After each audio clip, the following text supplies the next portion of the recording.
시작할게요. 안녕하세요. 네. 그 노동경작을 같이 이번에 맡게 된 장성우라고 하고요. 오늘은 첫 시간이니까 그냥 간단히 OT만 하고 끝내도록 할게요. 네. 자, 노동경작이 뭐냐라고 하면요. 뭐 간단하게 말씀드리면 경작이 뭐예요? 경작이. 경작이라고 하면은 약간 여러분들은 아시겠지만 시장에 대해서 다루는 게 이게 바로 경제학이다라고 보시면 되겠습니다. 시장이라고 하면 뭐가 됩니까 하면 마켓이라는 게 물건 사는 사람과 파는 사람이 뭐 있는 게 시장이잖아요. 그래서 우리는 시장이다라고 하면은 이렇게 사는 사람을 우리가 수요자라 얘기할 거야. 그래서 수요. 그리고 물건을 팔고 생산 공급하는 사람을 공급자다 이렇게 얘기할 거예요. 그래서 수요와 공급에 대해서 배우게 되는 것이고요. 둘이 시장에서 교환을 통해 가지고 뭔가 이득이 생기니까 서로 거래를 하겠죠. 그래서 시장에서 도대체 뭘 볼 건데 얘네들이 물건을 사고 파는, 물론 수요자가 주는 걸로 하면 이게 뭐 돈이라 할 수 있고요. 대가를 지불하는 것이고, 그리고 공급자는 이제 뭐 상품을 이렇게 제공하게 되는 거죠. 이게 이제 우리가 거래가 일어난다라고 얘기하고요. 교환이라고 얘기하고요. 국가 간의 거래다라고 하면은 무역이다 이렇게 얘기를 할 겁니다. 오케이? 뭐 우리가 경제 원론서부터 그래서 시장을 다루는 거예요. 부동산 시장도 그렇고 뭐 사과 시장, 노트북 시장 다 똑같고요. 이게 국가 간의 교육이라고 하면은 물건을 자기가 생산을 좀 더 많이 해가지고 공급하는 그걸 수출이라고 하는 거고, 수요한다, 수입 국가다 이렇게 보시면 되겠습니다. 이게 뭐 경제학인데 주로 이제 미시경제학에서 이걸 많이 다루게 되고요. 거시경제학에서는 국가 전체적인 내용을 좀 살펴보게 됩니다. 자, 그럼 노동경제학은 뭔데? 그냥 제목에 담겨 있는 이거예요. 노동이 거래되는 시장이다라고 보시면 되겠습니다. 노동력이다라고 하면 이렇게 사람의 노동력, 노동시간 이렇게 보시면 되겠어요. 자, 밑에 뭐 그림으로 한번 그려본다라고 하면은 여기 우리가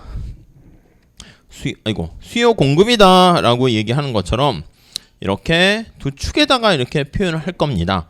거래 대상이 되는 걸 이쪽에다 놓을게요. 이게 노동자 수 아니면 노동시간 이렇게 보시면 될 것 같고요. 수직축에는 이 거래와 관련한 조정 역할을 해주는 게 가격이겠죠. 그게 바로 임금. 자, 그래서 정리를 하면 노동경제학이다 그러면 노동시장이 어떻게 작동되는가 이거에 대해서 살펴보는 거예요. 작동 원리에 대해서 살펴보고요. 근데 이게 노동시장이 어떻게 굴러가는가 살펴볼 건데 우리 초점 기준을 잡아야 돼. 이거야. 야, 몇 명의 노동자가 채용되고 거래되는 게 가장 전체적으로 봤을 때 바람직해. 야, 그때 그걸 조정해주는 임금은 어떻게 결정돼? 궁극적으로는 고용자 수와 임금 이게 결정되는 원리를 살펴보게 될 거예요. 끝이에요. 끝. 그래서 다시 정리하면 여기 요 두 변수에 대해서 살펴볼 거예요. 자, 근데 앞에서 말씀드린 것처럼 수요와 공급의 원리가 여기 작동된다고 말씀을 드렸죠. 그래서 이렇게 노동의 수요와 공급 곡선을 하나 살펴보고요.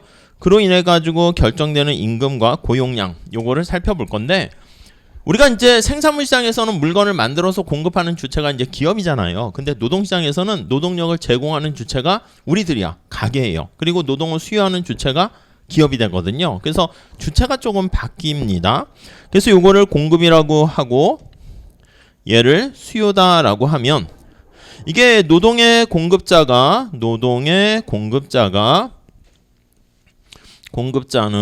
이게 우리 근로자 이렇게 보시면 되겠고, 노동에 대한 수요자는 기업이죠. 기업이다. 이렇게 보시면 되겠습니다. 그래서 다시 크게 보면 노동시장의 작동 원리를 보는 건데, 그중에 관심사는 임금이 어떻게 결정돼, 고용이 어떻게 결정돼, 그걸 보려면 수요 공급 곡선 가지고 우리가 상호작용하는 걸 볼 건데, 근로자가 노동을 공급해요. 그럼 근로자 입장에서는 왜 노동을 공급하는데, 왜 노동을 공급하고 왜 일을 합니까? 일하는 게 좋으세요? 그런 건 아니지. 일하는 거는 고통이고 안 좋은 거예요. 근데 노동자 입장에선 일을 하게 되면 돈을 받지 않습니까? 우리가 궁극적인 행복은 소비를 통해서 나온다라고 볼 수 있는데 소비하려면 돈이 있어야지. 돈을 벌어야 될 거 아니야. 그러니까 일을 하면은 고통이지만 대가로 임금, 소득을 받게 되니까 참고 하는 거죠. 여러분들이 왜 공부합니까? 좋아서? 노경이 좋아서 막 지금 12시 점심시간에 막 와서 자발적으로 뭐 그런 것도 있는데 반강제적으로 뭔가 이 수업을 뭐 듣게 되면 뭐 성과로서 학점을 받게 되고 학점을 받게 되면 이게 또 취업할 때 또 도움이 되고 내가 무슨 일을 할 때 나의 능력을 향상시키는 뭐 그런 게 있으니까 참고 하는 거라고 할 수 있을 거예요. 근로자도 마찬가지입니다.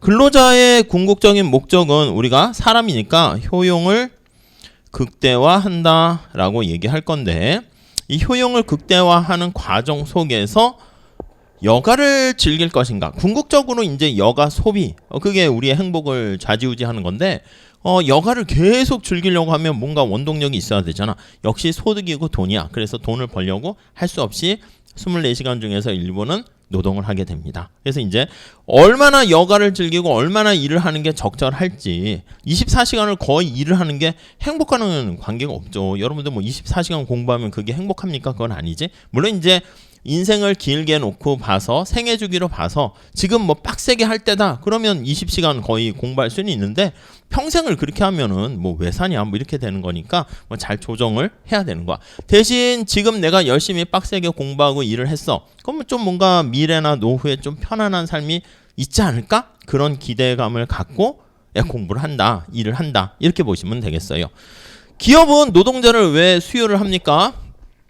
노동을 채용해서요. 이걸 이제 물건을 만들어 기업이 생산의 주체잖아. 생산물 시장에서. 그래서 물건을 만들어 가지고 내다 팔게 되면 돈을 벌게 되고 그다음에 노동과 자본과 같은 생산 요소에 대한 대가를 지불하고 남은 거. 그걸 이윤이라 얘기하는데 그 이윤을 극대화하는 거다라고 보시면 되겠습니다.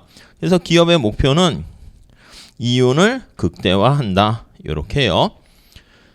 자, 우리가 전체적인 시각으로 이렇게 한번 살펴보고요. 그 다음에 이 노동 공급 곡선은 왜 우상향하는 거야? 그걸 볼 거야. 그래서 노동 공급 곡선 우상향하는 거를 여가와 소득의 선택 모형에서 살펴볼 거고 그 다음에 이윤 극대화를 추구하는 기업 입장에서 아니 임금이 높아지면 노동을 수요량이 줄어드는데 왜 그래? 그거를 우리가 이윤 극대화 측면에서 살펴볼 거야. 그래서 노동의 수요 곡선이 우하향하는 것을 도출할 겁니다.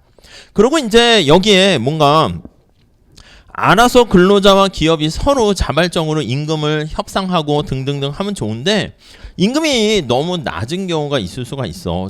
누군가가 제3자가 이렇게 봐도 이게 자발적으로 일을 했다고 하는데 빡세게 너무 일을 많이 하고 과다 근로를 하고 임금은 너무 낮고 그러니까 정부가 나와서 개입을 하게 됩니다. 그래서 원래 이제 경제학은 시장에 대해서만 얘기할 때는 뭐 사실 정부는 크게 개입할 필요 없는데 정부가 여기 들어오게 됩니다.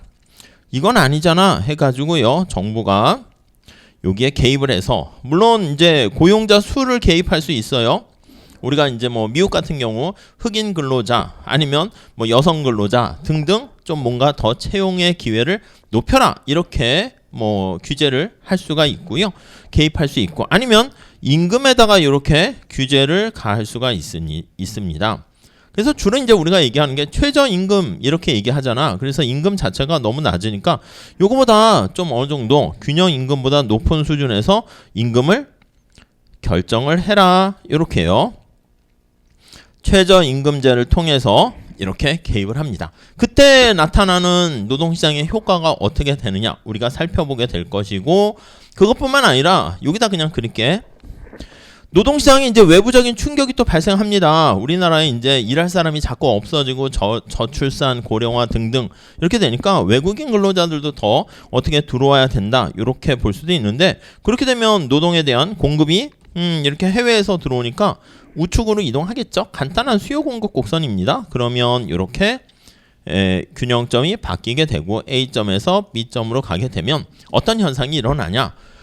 기업은 어떻게 이윤 극대화 행복 수요자니까 소비자 잉여라고 할 수 있겠죠. 잉여가 증가하니 근로자의 잉여는 어떻게 효용은 행복은 증가하니 뭐 그런 것들을 우리가 살펴볼 거예요. 그래서 이제 전체적인 시각으로 살펴볼 거고, 조금 더 들어가면 우리가 이거는 그냥 미시경제학과 똑같죠. 그래서 노동경제학에서는 여기에 조금 더 포커스를 좀 더 맞출 거예요. 그래서 여기 임금이 어떻게 결정되는데 라고 할 때 임금의 결정 원리, 이거 할 때 앞에서 얘기했던 수요 공급 그것도 있긴 하지만 현실에서는요, 뭔가 근로자들의 능력이 다 다르단 말이야. 그러니까 교육을 받고 좋은 교육을 받고 생산성이 높고, 그러니까 똑같은 근로자라고 해서 우리가 이제 기본적으로 얘기할 때는 근로자들이 다 동질적이고 똑같다 이렇게 상정하고 얘기하면 심플하게 하려고 단순화시키는 건데, 현실에서는 근로자들이 다 다르지. 그래서 근로자들의 능력이라고 할까요? 능력. 이게 이제 우리는 이제 교육을 받거나 해서 인적 자본을 축적한다라고 얘기할 거야. 그래서 요거를 축적하게 되면 생산성이 이제 높아진다라고 볼 수가 있어요. 아닐 수도 있긴 한데, 그래서 생산성이 높아지게 되고, 이렇게 생산성이 높아진 근로자는 다른 근로자보다 좀 더 아웃풋을 성과를 좋게 나타내고 있기 때문에 능력에 따른 보상 뭐 해줄 필요가 있겠지. 똑같은 축구 선수라 해서 손흥민 같이 능력자가 오는 거랑 그렇지 않은 거랑 그 축구팀의 성패가 좌우가 되기 때문에 능력에 부합해서, 그래서 능력을 올리려면 어떻게 할 건데, 그게 이제 교육이나 이런 거라고 볼 수 있겠죠. 능력에 따라서, 그러니까 근로자들의 능력이 다르니까 임금도 다르게 차이를 둬야 될 수가 있겠다라는 걸 알 수가 있고요. 그 다음에 기업에 대한 근로 환경이라고 할까요? 여러분들이 보통 생각할 때는 물론 근로 환경에 다 임금의 근로 환경이 반영되긴 하겠지만은, 이왕이면 깨끗하고 뭐 이렇게 좀 뭐 편안한 환경에서 일하기를 원할 거야. 우리가 소위 말하는 3D 환경에서 일을 하게 되면 사람들이 일을 안 하겠지. 3D가 이제 뭐 더티하고 데인저러스하고 디피컬트한 이런 환경에서 일을 하는데 막 스트레스를 너무 많이 받아. 또 위험해. 그리고 또 뭐 좀 더티하고 그런 환경에서 일을 하려면 사람들이 잘 오기가 어렵기 때문에 딴 데보다는 임금을 좀 더 올려주지 않으면 당연히 구할 수가 없을 겁니다. 그래서 뭔가 이런 환경에서 일을 하는 사람들은 보상을 해줘야 됩니다. 그래서 그것을 보상임금 격차다 이렇게 볼 수가 있어요. 때로는 우리 노동시장에서 고용주나 이런 사람들이 차별을 할 수가 있습니다. 그래서 뭐 차별에 의한 약간 편견이라 할 수 있겠죠. 편견. 그래서 뭐 원서 같은 미국에서는 흑인과 백인이니 남성 여성이니 뭐 그런 편견이 있어가지고 원래 능력이 똑같음에도 불구하고 아니면 더 우월함에도 불구하고 그만큼 평가를 해주지 않거나 차별을 하게 되는 그런 편견에 따라서 임금 격차가 발생할 수도 있겠죠. 이런 얘기들을 다루는 게 바로 노동경제학입니다. 특히 노동자들이 기업과 개별적으로 임금 협상을 하게 되면 힘이 약하잖아. 그러니까 노동자들이 야 우리 한 목소리 내자. 그게 바로 노조 아니겠습니까? 그래서 이제 노조가 이제 특히 독점적 노조가 결성돼서 어떤 효과를 미칠 것인가 그런 것들에 대해서 다루게 될 거예요. 그래서 토픽은 그냥 우리가 했던 미시경제학과 똑같은데, 우리가 보통 경제 언론이나 미시경제학 하면 뭐 소비자 이론, 생산자 배우고 그냥 생산물 시장 배우잖아. 완전 경쟁 독점하고 그 뒤에 생산 요소 시장 해가지고 노동 시장과 자본 시장 조금 언급하고 그 다음에 뭐 일반 균형, 후생 경제학 이렇게 들어가는데, 우리는 그 중에서 생산 요소 시장인 노동 시장에 조금 더 살펴보게 될 것이고요. 그래서 노동의 공급 곡선 도출하고 수요 곡선 도출하고 둘이 만나는 노동시장 살펴보고, 그 다음 정부의 각종 규제 살펴보고 규제가 미치는 효과라든가, 그 다음에 저 임금이 결정되는 원리 중에서 뭐 이렇게 인적자본 축적이라든가 보상임금 격차, 뭐 차별, 노조 이런 것들 하면 전체적인 내용은 끝난다. 이렇게 보시면 되겠어요. 아시겠죠? 대략적인 내용은 이 정도로 말씀드리고요. 우선 이제 교재는 어떤 걸로 할 거냐라고 하면 노동경제학 교재가 그렇게 많지는 않습니다. 보리아스 책이나 뭐 우리나라 옛날 교수님 책도 잘 해봐야 지금 나와 있는 게 한 2-3권 요 정도밖에 안 되고 있어가지고 그냥 마땅한 교재도 그렇고 그냥 아예 제가 이 노무사라는 자격증 시험이 있거든요. 아시는 분도 있겠지만 요즘 굉장히 자격증이 핫해졌어요. 그러니까 뭐냐면 옛날에는 경작에 노동 경작이 있잖아. 그래서 아는 선배가 야 내가 말이야 노무사 자격증 그때만 해도 옛날이어서 그런 자격증이 있는지도 몰랐어. 그래가지고 다들 아니 왜 그런 거 하세요? 이렇게 됐는데 요즘은 이제 노무사 자격증 따면 노무사 자격증 선전하는 건 아닌데 그냥 이제 문과 계통에서 이걸 따면 주로 이제 여러분 같이 재학 중에 따거나 이러면 취업할 때 인사팀에 잘 들어가더라고. 전에 가끔 보면은 뭐 연대나 고대나 다른 친구들도 보면은 그냥 경영학과인데 보통 경영학과 하면 회계사 준비 많이 하잖아. 근데 내가 뭐 계산기 두드리고 이게 숫자가 잘 맞지가 않을 수가 있잖아. 그 이제 뭐 할까 해서 경작은 금융 뭐 이렇게 하는데 그냥 회사 취업하려고 하는데 노무사 자격증이 있으면 그래도 나름 인사팀 이런 데에서 많이 좀 선호하는 것 같아요. 그래가지고 그 친구도 뭐 SK인가 어디 뭐 이렇게 팀으로 가고 뭐 그렇더라고. 그래서 뭐 노무사 개업하는 것도 나쁘진 않겠지만 뭐 잘하면 좋긴 하지만 또 고생스러운 일이긴 한데 인사팀에 많이 가거나 아니면 이거 하다 보면 중간에 이제 뭐 법학, 민법도 하고 노동법하고 행정 이런 거 하다 보니까 약간 로스쿨 같은 거 생각 있으신 분들 보통 노무사 자격증 있으면 조금 약간 명시적인 가산점 이런 건 없는데 그냥 아예 이거 준비하면서 오히려 또 많이 가는 경우도 있어요. 전에 그래서 학원에 그 여기 경제학과 제자분인데 그분 뭐 하고 있는지는 잘 모르겠어요. 근데 경제학과 졸업해서 노무사를 땄는데 야 너는 왜 노무사를 왜 따냐? 근데 자기 꿈은 강사가 되는 게 꿈이래. 그런 것도 꿈이 있나 봐. 그래서 민법 강사가 되는 건데 그러려면 이제 변호사 자격증을 따야 되는데 멀리 내다보는 거야.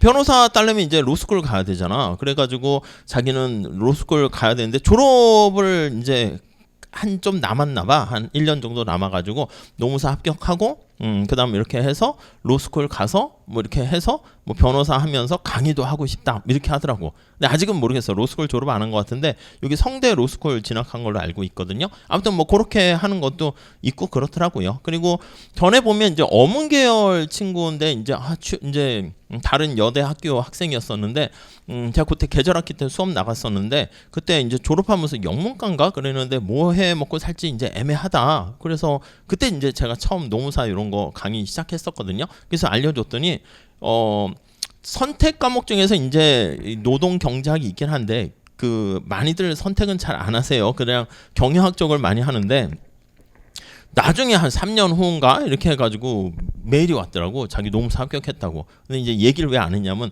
제가 노동경제 선택을 안 하고 다른 거 해가지고 미안해서 합격하고 나서 말씀드리려고 했다고 하더라고요. 그래서 이제 노무사 시험에 노동경제학이 있는데 그 책이 시험이 주로 나오는 게 그 보리아스 책 가지고 이제 보통 많이 출제합니다. 그리고 아예 책도 이제 그거밖에 없다라고 보셔도 돼요. 몇 개 한 두세 종 책이 있긴 한데 주로 대부분 다 그 책으로 하고 그래서 제가 쓴 책이 이거거든요. 그 시험 대비인데 그냥 교수님 책으로 할까 하는데 그냥 효율성 상행 측면에서 그냥 이걸로 그냥 아예 해 보면 어떨까. 이 책이 그 노동경제 관련된 다른 책들까지 다 접목해서 여기다 넣어놨거든요. 그래서 아예 요 표지 보이시죠? 두꺼워가지고 제가 들고 오기 무거워서 이렇게 표지만 껍데기만 가져왔는데 이렇게 생긴 거 보시면 될 것 같아요. 그래서 교재는 그래서 제목 자체는 노동경제학 연습 이름을 그렇게 돼 있는 제가 뭐 썼다기보다는 짜집기 한 거죠. 그러니까 편저라고 썼습니다. 그래서 이게 하나는 이론 기본편이 있어요. 이거는 이제 말 그대로 가장 기본적인 내용만 이렇게 좀 담겨 있고 요거 가지고 할게요. 요거 가지고 하면 그냥 노동경제학에 대한 앞에서 말씀드렸던 토픽 이슈들은 다 커버가 되고 앞에 내용뿐만 아니라 약간 문제들도 뒤에다 좀 실어놨거든요. 그래서 아마 그거 좀 보시면서 준비하면 충분할 것 같고요.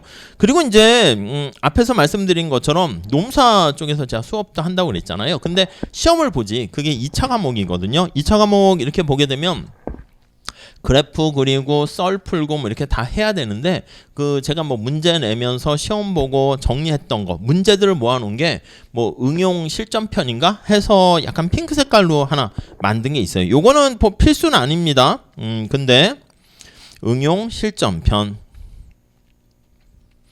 우리가 이제 요거요. 뭐 크게 뭐 비슷한 두께로 책이 돼 있는데 뭐 기본 수업 시간은 저 위에 거 위주로 한다 이렇게 생각하시면 되겠고 우리가 이제 중간고사 기말고사 시험을 보게 되잖아. 그러면 이제 그때 보통은 뭐 이렇게 뭐 객관식으로 하지 맙시다. 우리는 약간 그 주관식으로 볼 건데 주관식 문제 같은 거 할 때 여기 있는 거라든가 아니면 제가 수업 시간에 했던 거라든가 아니면 이제 여러분 좀 테스트 겸 해가지고 제가 노무사 뭐 시험 문제 모의고사 봤던 거 그런 거를 문제로 낼게요. 그런 것들 중에 일부가 여기에 많이 실려 있거든요. 그러니까 어쩔 수 없이 제가 문제 내는 거니까 일부 뭐라고 할까? 시험 문제 족보라고 할까? 그런 것들이 여기 실려 있으니까 뭐 도서관에 있으면 그냥 참고해서 그냥 보시고 뭐 그렇게 하면 되겠어요. 그래서 필수적인 교재는 저 위에 거 기본으로 하고 요거는 뭐 여러분 선택에 그냥 맡기고 그렇게 정리하시면 되겠어요.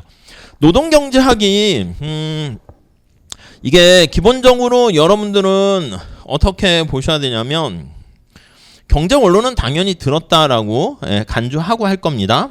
그리고 여기 앞에 경제 원론 1, 2 뭐 이런 거 하고 그다음 미시, 거시 이렇게 하고 나면은 그 다음에 우리가 이제 여기에 무슨 뭐 노동경제학, 어떻게 뭐 화폐경제학 뭐 이런 것들, 재정학, 뭐 국제경제학 이런 것들을 다루게 되는 거죠. 근데 다 이게 뭐 게임 이론 이런 것까지 산업조직론 이게 다 경제원론과 미시, 거시 경제학 그 안에 있는 것 중에서 조금 더 핵심이 되는 걸 빼가지고 강조해서 이렇게 더 자세히 배운다 이렇게 보시면 돼요. 그래서 미시경제에서 보면 뭐 과점시장 모형 그거를 이제 좀 더 부각시켜서 하는 게 여기 산업조직론. 그런데 가보면은 아예 시작 자체가 그냥 완전 경쟁 독점 조금 설명하고 과점시장. 거기서 나는 전략적 게임 이론이 좀 더 배워야겠다. 그럼 게임 이론 이렇게 더 이렇게 세분화시켜서 들어가는 거니까 노동시장도 앞에서 말씀드린 미시경제학에서 생산 요소 시장을 조금 더 부각시켜서 얘기한 거다. 이렇게 보시면 되겠어요. 그러니까 미시를 좀 더 자세히. 근데 미시경제학 할 때는 저도 그렇듯이 진도를 다 못 나가요. 그래서 뒤에 뭐 노동시장, 자본시장 이런 것들은 아이고 안타깝지만 이렇게 끝나는 경우가 많아요. 그리고 이제 뒤에 일반균형과 뭐 후생경제학, 뭐 후생경제 쪽을 잡고 들어가는 게 뭐 재정학이니 아니면 거시경제학에서도 통화정책과 화폐금융 이거에 대해서 부각시키는 게 뭐 화폐금융론이고 거시 뒷부분에 보면 뭐 국제경제, 국제무역과 국제금융 그걸 또 끄집어낸 게 국제경제학이니까 사실은 앞에 원론이나 미거시에서 좀 깊이 있게 다루지 못한 것을 조금 더 세부적으로 다룬다 이렇게 생각하시면 되겠습니다. 아시겠죠?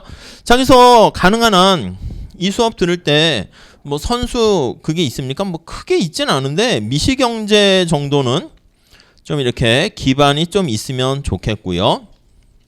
근데 우리 책에서도 미시경제학과 관련한 무슨 뭐 한계 효용이라든가 무차별곡선의 뭐 특성 그런 것들은 다시 언급은 할 거예요. 그래서 뭐 저는요 미시경제 들었는데 기억이 안 납니다. 뭐 걱정 안 하셔도 되긴 해. 안 들었는데요. 원론만 들었는데요. 사실은 큰 문제는 없긴 한데 아까 말씀드린 것처럼 이왕이면 들은 사람은 좀 더 낫긴 하겠죠. 그래서 안 들은 사람들은 뭐 복습을 하시거나 조금만 시간 투자 더 하시게 되면 충분히 따라가시는 데는 어렵지는 않을 것 같아요. 내용 자체가 뭐 그렇게 들어가지는 않으니까. 근데 이제 우리 걸 분석 접근하는 방법이 저는 그냥 교과서에 나와 있는 교과서에 있는 걸 정리한 교과서에 이론적인 측면을 좀 약간 설명을 하는 거고요. 조금 약간 원래 노동경제학을 그래서 아마 그건 뭐 대학원 가서 하시거나 정부의 노동시장에 대한 정책 그런 거 이런 것들도 사실 되게 중요한 건데 뭐 그런 거에 대한 기본 틀을 배우는 것이고요. 그런 구체적인 어떤 데이터를 통해 가지고 뭐 통계 분석이라든가 이렇게 통계를 통한 분석 이런 것도 사실 중요할 수 있는데 이런 것들은 약간 여기서 따로 하지는 않을게요. 원래 뭐 의미는 있을 수 있어요. 그리고 정부의 정책에 대한 얘기들 이런 것도 따로 하진 않을 거예요. 아시겠죠? 그래서 원래는 이것도 뭐 더 재미있을 수도 있고 그런데 이런 것들은 그래서 뭐 역시 그 앞부분은 제가 설명 좀 하고 무슨 통계 좀 하고 그냥 조를 짜가지고 정부의 지금 노동시장 정책에 대해서 뭐 이렇게 발표하고 비판하고 또 뭐 이렇게 다른 나라 선진국의 뭐 노동정책 보고 이런 건 좋긴 할 텐데 그거는 좀 하지 않겠다. 그 관심 있으시면 대학원 가보세요. 그럼 늘 그것만 해요. 그래가지고 정부 정책 어떻게 하냐 뭐 이렇게 되는 거고, 그거 할 때는 정부 정책 비판하거나 아니면 개선점을 얘기할 때 말로만 하는 건 소용없잖아. 과거 역사 사례뿐만 아니라 그 이론적인 백그라운드뿐만 아니라 이 데이터 가지고, 실제 데이터 가지고 뭐 최저임금을 어떻게 뭐 하는 게 나으냐, 얼마나 올리는 게 낫냐 등등등, 그런 얘기는 약간 계량경제 쪽 측면에서 더 부각을 시켜야 되긴 하는 거죠. 그래서 저는 그냥 앞에 나와 있는 그냥 노동경제 관련된 이론적인 내용을 좀 이렇게 설명을 하겠다, 뭐 그렇게 포커스를 잡도록 하겠습니다. 자, 교재는 요 정도 설명을 드렸고, 자, 수업은 어떻게 할 거냐? 그러면 이렇게 수업식으로 할게요. 수업 방식은 강의식으로 할게요. 강의식으로 하겠습니다. 원래는 뭐 이렇게 앞에서 말씀드린 것처럼 뭐 조별 과제라든가 그런 거 하면 좋은데, 우선 제가 별로 싫어할 것 같은 느낌이 들고요. 그리고 두 번째는 예전에는 이제 뭐 저런 거 연습 문제 같은 거 사실 조별 과제로 풀어 오세요. 혼자 하기는 좀 그러니까 뭐 그런 거라든가, 교재 뒤에 연습 문제 있으면 이렇게 조별로 풀거나 개별적으로 숙제를 내주고 했는데, 그냥 알아서 그냥 하시는 게 나을 것 같아요. 그래서 뭐 그렇잖아. 뭐 애들도 아닌데 자, 숙제 챕터 1장 연습 문제 다 풀어왔어. 이것도 좀 그렇잖아요. 아니 풀어볼 문제 같은 것도 미리 줘서 뭐 이렇게 막 하기도 좀 그래서 자율에 맡기겠습니다. 그리고 오히려 자율 수업이 그냥 또 잘 하시더라고. 그래서 강의식으로 하고, 그 다음에 약간 뭐라고 할까, 수업 시간에 배웠던 내용들 같은 거를요, 뭐 질문사항이라든가 의문사항이라든가 이런 것들은 사실 문제를 좀 풀어봐야 돼. 그래서 아까 말씀드린 거라든가, 우리 책 뒤에도 약간 요 뒤에 연습이라고 했으니까 연습 문제 있거든요. 주관식 비슷하게 해서 있는데, 그거를 미리미리 조금 풀어보세요. 나는 이렇게 답을 쓰겠다라고 준비하시면은 괜찮을 것 같아요. 자, 여기서 질문사항이 있으시거나 이런 것들은 약간 이렇게 할게요. 수업 강의식으로 하는데 중간에 요거를 녹화를 하고 있거든요. 그래서 만약에 약간 수업 내용이 뭐였지? 그런 분들, 아니면 좀 늦게 오시거나 아니면 수업을 빠지시거나 그런 분들은 요거 다시 제가 아이캠퍼스에다 올려놓을 테니까 그거 한번 다시 보시면 되겠어요. 무슨 말씀인지 아시겠죠?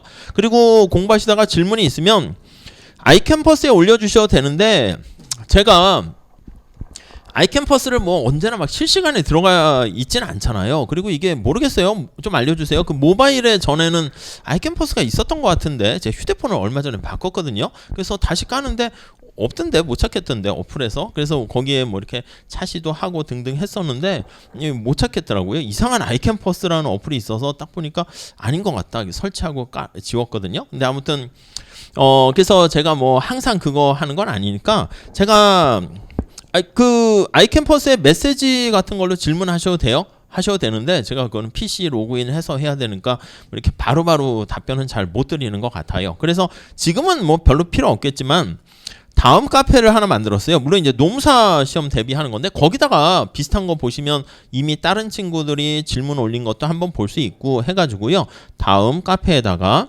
가입 안 하셔도 돼요. 거기 가보시면 뭐라고 지었나? 포인트 노동 경작인가? 이렇게 해놨어요. 이렇게.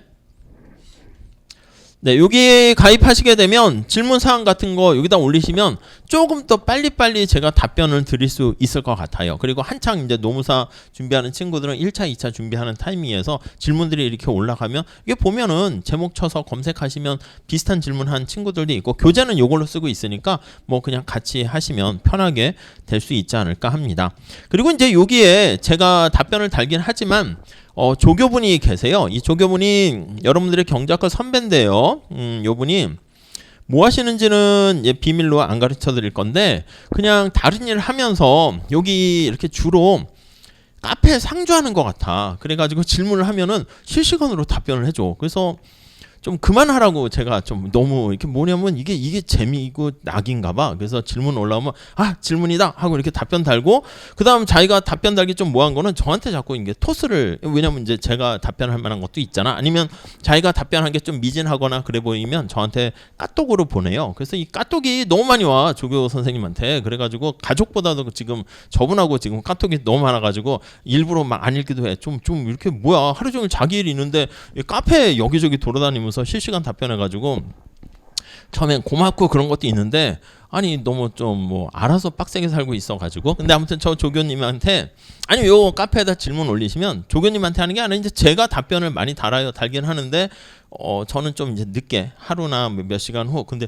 조교님은 실시간으로 이렇게 할 가능성도 있으니까 궁금한 거 있으면, 그리고 이제 또 공부도 많이 하고 이것저것 진로 관련해서 뭐 많은 뭐 아는 게 많으니까 혹시 뭐 어떻게 했으면 좋겠다라고 하는 거 있으면 뭐 고시 공부라든가 금융공기업이나 등등등 이런 거 있으면은 질문 주셔도 뭐 이렇게 자기의 경험에 비춰가지고 이것저것 잘 설명을 해주지 않을까, 그런 생각을 해봅니다. 뭐 그렇게 정리하시면 되지 않을까 합니다. 자, 그리고 이제 수업은 뭐 그런 식으로 하고 그냥 와서 그냥 수업 잘 듣고 진도 나간 것만큼 한번 쓱 미리 복습하시고, 미리 아니고 그냥 사후에 복습하시고, 뭐 중간고사는 시험 범위 나간 데까지 할 것이고, 중간고사 기말고사는 정해진 시간에 뭐 약간 뭐 8주차인가 뭐 있잖아요. 이번엔 16주차로 늘어난 것 같은데 8주차 16주차 뭐 특별한 이유나 사정이 없으면 그냥 그거대로 할게요. 근데 조정은 가능하니까 한 5주차쯤 될 때 한번 뭐 여러분들의 대다수가 뭐 7주차에 봤으면 좋겠다. 왜냐면 8주차에 봤더니 다른 수업들하고 막 너무 수업이 겹쳐가지고 중간고사 대비하기가 너무 빡세다. 그럼 조금 변형해도 상관은 없습니다. 아시겠죠? 그러니까 그거는 나중에 의견을 주셨으면 좋겠어요. 자, 그 다음에 이제 성적과 관련한 평가, 요거는 평가는 출석도 하긴 하는데 출석은 뭐 그렇게까지 뭐 너무 신경 쓰지 마세요. 저는 뭐 출석에 엄청 막 그렇게 하는 스타일은 아닙니다. 그리고 또 출석을 못 하실 것 같으면 조기 우리 그 아이캠퍼스에다 메시지에다 저한테 알려주세요. 12시에 수업인데 도저히 배가 고파가지고 이거 쓰러질 것 같다. 가는 길에 쓰러져서 경영관 여기 식당에서 쓰러져서 거기서 밥을 먹고, 밥을 또 천천히 먹었더니 어느덧 2시간 지났다. 오늘은 못 들어갈 것 같다. 왠지 느낌이 있잖아. 아침 한 10시나 9시 됐는데 오늘은 왠지 배가 고파서 가다 쓰러질 것 같으면 저한테 예고 결석을 메일로 하나 보내주세요. 그럼 제가 그거 뭐 한두 번 그럴 수도 있지. 그러니까 그런 경우는 출석으로 제가 이렇게 그 다음 시간에 말씀해 주시면 바꿔드릴게요. 아시겠죠? 복습은 여기 올라가는 거 가지고 복습하시고요. 아셨죠? 근데 이게 제가 이제 강의실을 원래 여기를 안 하려고 그랬거든. 이 강의실이 되게 좋긴 한데 이 프로그램이 이렇게 딱 설치를 했을 때 자꾸 꺼졌다 켜졌다 이런 것도 있고, 두 번째는 노동경제 몇 명 이렇게 더 들어오시려고 하는데 강의실이 생각보다 그렇게 크지 않아요. 그래서 좀 큰 강의실로 옮겨가지고 좀 더 받을까 했었는데 강의실이 없대. 보통 이제 교수님들이 가장 선호하는 시간이 아침 9시는 아니거든. 그럼 일찍 나와야 되잖아. 그러니까 대부분 다 12시 아니면 뭐 이렇게 1시 반 이런 거를 많이 선호해가지고 좀 큰 강의실이 하나도 없나 봐. 그래가지고 어쩔 수 없이 여기 쓰게 됐고, 지금 상황에서는 요 필기 판서하는 게 조금 안정적이네. 프로그램이 지난 계절학기인가 뭐 이렇게 했을 때는 꺼져 자꾸 꺼져가지고 이게 판서하다가, 그리고 이것도 터치가 너무 잘 돼가지고 제가 손으로 탁 터치하면 여기다 막 손자국이 막 남는 것처럼 이렇게 돼가지고 그래서 불편하더라고요. 그래서 이게 만약에 안 되면 이거 올리고 여기다 화이트보드에다 써야 되는데 뒤에 앉으신 분은 잘 안 보이는 것 같기도 하더라고요. 그래가지고 옮길까 했는데 옮길 수가 없게 됐더라고. 그래서 여기서 그냥 뭐 안정적으로 잘 되니까 그냥 이걸로 하도록 하죠. 자, 출석 부르고요. 우리 trung 간과 기말고사 이렇게 있는 걸로 할게요. 근데 출석은 거의 다 이렇게 다 이렇게 출석하시는 것 같아. 뭐 한두 번은 빠지긴 하는데 뭐 이렇게 상습적으로 막 4-5번 이렇게 빠지고 막 그러면은 학점이 나갈 수는 없겠죠. 근데 그렇지 않으면은 뭐 그리고 좀 늦게 오시거나 지각은 나중에 끝나고 말씀하시면 그건 출석으로 해드릴게요. 그리고 중간에 예전에는 퀴즈 같은 것도 봤는데 퀴즈도 좀 없앴어요. 그래서 의외로 여러분들이 열심히 공부하시대. 그리고 출석도 제가 안 부른다고 했는데 이게 왜 이렇게 하냐면 안 빠져. 사실은 뭐 할 게 별로 없으신가? 그냥 학교 오는 게 그냥 이렇게 정해졌나 봐. 그래서 그냥 이상하게 안 빠지더라고. 그래가지고 사실은 이게 뭐 부르고 뭐 이름과 얼굴도 익히려고 출석도 매번 부르고 했는데 잘 안 빠져서 의미가 없고, 그리고 중간고사, 기말고사 중간에 퀴즈도 있었는데 퀴즈도 다 잘 보시더라고. 그래서 짧게 중간고사를 대략 한 4월 중순이나 말쯤에 보잖아. 그럼 그때까지 좀 너무 시험도 안 보고 좀 그렇잖아. 쪽지 시험 같은 거 보면 어떨까요? 해가지고 3월 말에 쪽지 시험 이렇게 봤었거든요. 근데 다 100점 맞더라고. 그러니까 챕터는 하나 정도 하고 시험 문제 범위는 이렇게 짧게 하고 했더니 다 100점 맞아가지고 그래서 여러분들의 위에 선배가 말씀하신 거야.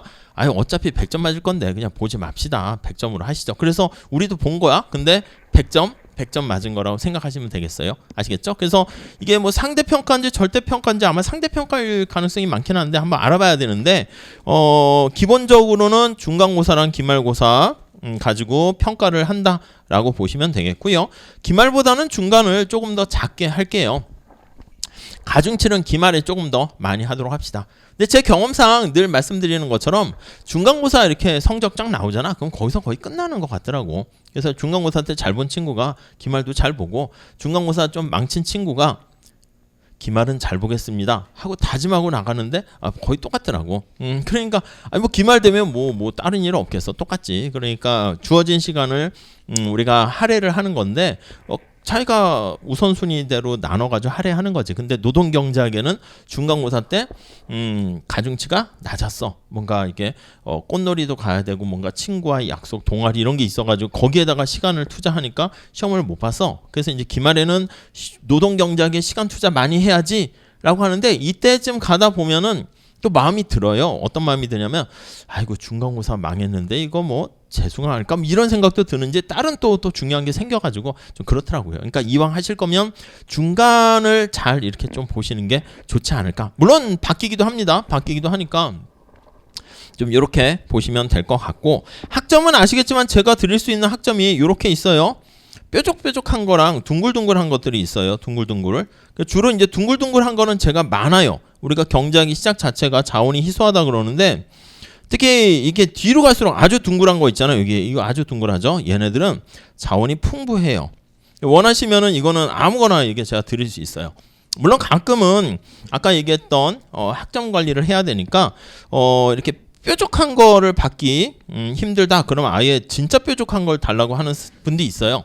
이런 분들은 말씀하세요. 그래서 제가 요거는 편하게 드릴 수 있고 요것도 편하게 드릴 수 있어. 얘네들 아셨죠? 저는 그냥 뾰족한 건 싫고요. 이건 원하지만 이거는 별로 없어. 희소해. 그러니까 이거 받을 거 힘들 것 같다 그러면 요거 주세요 하면 요거까지는 제가 요런 것들은 편하게 드릴 수 있으니까 좀 그거는 말씀하시고 여기 경계선상이 좀 문제긴 해. 이게 절대평가면 좀 편하게 줘도 학점을 줄 텐데 그래서 그 상대평가면 성적 쭉 해가지고 리스트별로 해서 거기 입력창에 보면 몇 %까지 돼 있는지 나와 있더라고. 사람의 수 이렇게 나와 있어서 안타깝게 뭐 안 되는 분도 있을 수는 있을 거예요. 하지만 뭐 어차피 이렇게 시험 봐서 결과적으로 이렇게 봐서 그래서 시험 뭐 그거는 주관식으로 봅시다. 주관식으로 볼 테니까 가능한 한 여러분들이 공부한 거를 많이 잘 명확하게 써주시면 충분하지 않을까 합니다.